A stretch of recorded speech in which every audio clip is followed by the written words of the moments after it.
exploration can take place in somewhere halfway around the world that you have to save money for years in order to participate in, or it can be something that's kind of been going on right under your nose all along. As fly anglers, I think it's hardwired into our DNA to explore. When I fly fish, I don't feel isolated, even a place where I'm more secluded, I feel more connected.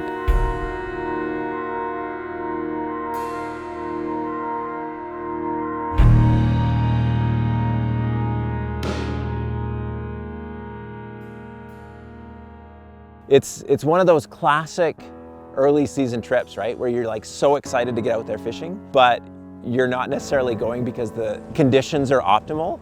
If I hear about a little stream near where I live and somebody kind of on the sly gives me a nudge and says, "You ever fish this little creek here? You might want to try it."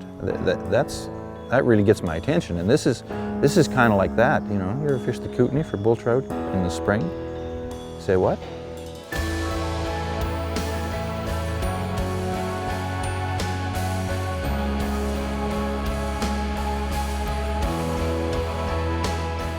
Sometimes I'm the type of fly fisherman where I'm like, yeah, no, I'm here and it's good there. But at the start of the season, I'm not that guy. I want to get out there and be the person to say to my buddies, yeah, the fishing's good now, right? Because you're the guy who's done the exploring. And that's the thing, when you're exploring, there has to be a little bit more leeway sometimes as far as, you know what, we might get into a couple, we might get into one, we might get into none, but when you're exploring, that's all part of it.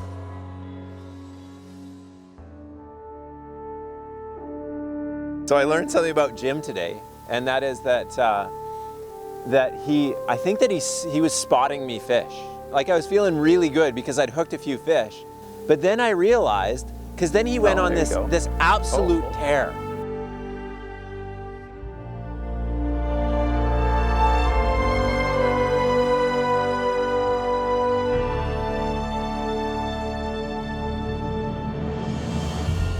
And then all of a sudden he hooks into this massive bull trout.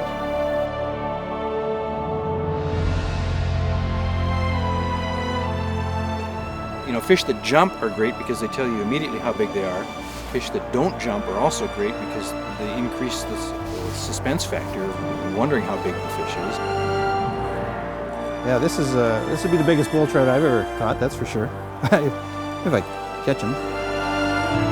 Once we got him in close enough to see him, it was pretty clear that he was maybe not an exceptional fish for this river, but certainly an exceptional fish for this fisherman. Okay. This fish is 31 to the fork. 31, wow, okay. 31 to the fork. That's a good Kootenai River fish. It's certainly the biggest bull trout I've ever caught.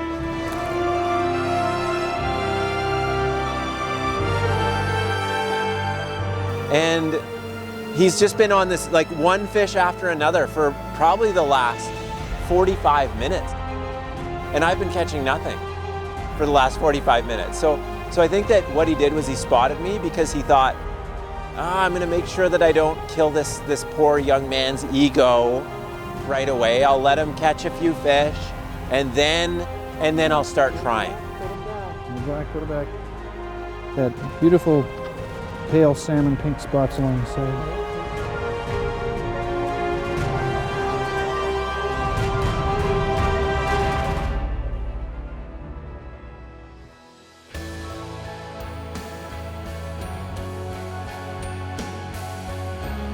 We fished hard that day, and I like Jim's phrase, right? Not catching fish, you gotta fish harder.